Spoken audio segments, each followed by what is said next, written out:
Sign हमारा किसका आ गया? फिफ्थ हाउस में, सिक्स्थ हाउस। अब फिफ्थ हाउस कई चीजों का है। अब फिफ्थ हाउस मान लीजिए आपके इंटेलिजेंस का है, तो दिमाग बुद्धि कहाँ लगेगी? काल पुरुष की कुंडली का जो छठा हाउस था, छठा हाउस किस चीज का था? रोग रिपू ऋण, जैसे हम लोग बोलते हैं। तो यानी प्रॉब्लम सॉल्विंग एटीट्यूड जो है आपको इनके इंटेलिजेंस में दिखाई देगा। ठीक है। सिक्स्थ हाउस आपकी चैलेंजेस का होता है, तो चैलेंजेस को सॉल्व करने का एटीट्यूड इनके आपको बुद्धि में दिखाई देगा।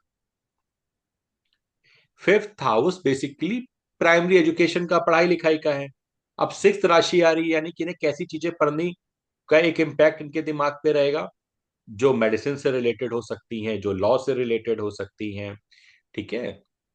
जो ऐसी रिलेटेड हो सकती हैं जो सर्विस ओरिएंटेड है, ऐसे लिटरेचर, ऐसी चीजें पढ़ना, या ऐसी चीजों का इम्पैक्ट इनकी सोच में आपको दिखाई देगा। ठीक है।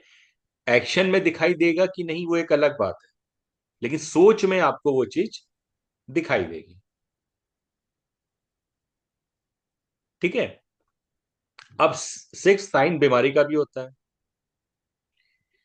फिफ्थ हाउस में गया है, तो अगर एफ्लिक्शन आएगा तो यहां पे ये है कि जो पहला बच्चा होगा, या तो प्रोजेनी में ही कोई ना कोई मेडिकल ट्रीटमेंट की जरूरत पड़ जाएगी, या पहले बच्चे को कोई ना कोई मेडिकल हेल्प की जरूरत या कंटिन्यूसली मेडिसिन की जरूरत पड़ेगी। मतलब आप यहाँ पे ये बोल सकते हो कि टॉरस लगन वालों का जो फर्स्ट चाइल्ड होगा, वो थोड़ा सा हेल्थ के पॉइंट ऑफ व्यू से सेंसिटिव हो सकता है, तो उनको इस चीज का ध्यान रखना चाहिए। लेकिन वो बच्चा कॉम्पिटिटिव नेचर का होगा, वो बच्चा किसी से कोई भी चीज लेने की ताकत रखेगा। लेने की ताकत क्यों? क्योंकि सिक्स्थ हाउस किस चीज का होता है? लोन का होता है। अब वो कहाँ चला गया? Fifth house. तो फर्स्ट हाउस में जो वो है, आप कहते हो बच्चा है, वो किसी भी चीज को लेने की ताकत रखता है।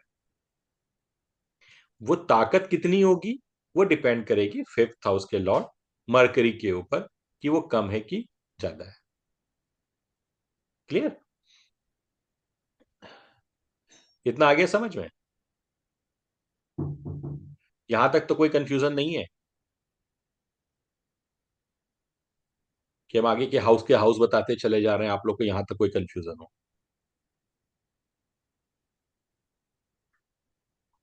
सबको क्लियर है ना? ठीक है। Yes sir. चलो, अभी हमने यहां तक पढ़ा, इसको आगे भी कंटिन्यू करेंगे। बोलिए अनुजा जी।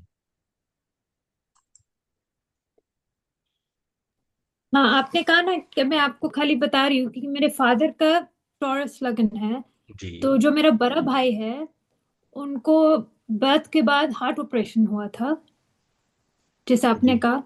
जी। और सेम वो भी जैसे आपने डिस्क्राइब किया, उनका नेचर वैसे ही है, कॉम्पिटिटिव, और जीत जाता है कोई भी चीज करता है उसका। तो इसलिए मैं बता रही हूँ, क्योंकि आपने जो कहा फिट है। चलिए। सर मेरा पहला बच्चा बेटी है। तो वो तो काफी मतलब नेचर वाइज तो कॉम्पिटिटिव है, पढ़ाई में भी अच्छी है, अच्छा पढ़ाई भी कर रही है, इंजीनियर है।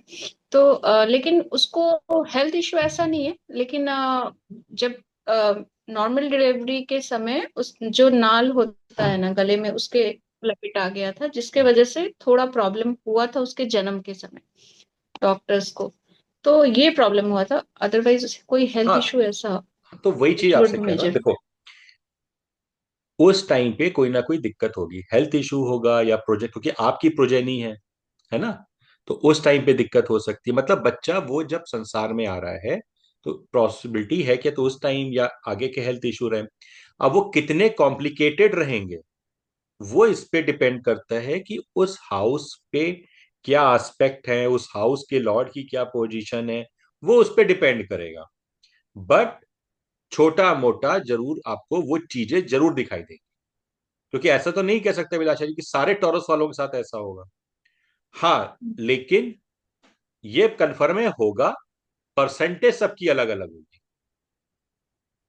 हाँ, क्योंकि मतलब उसका सांस ही नहीं आ रहा था, नाल लपेट बिल्कुल। जाने की वजह से गले में उसका गला दब गया था, तो डॉक्टर जी। को काफी मेहनत करना पड़ा उसको सांस लाने के लिए।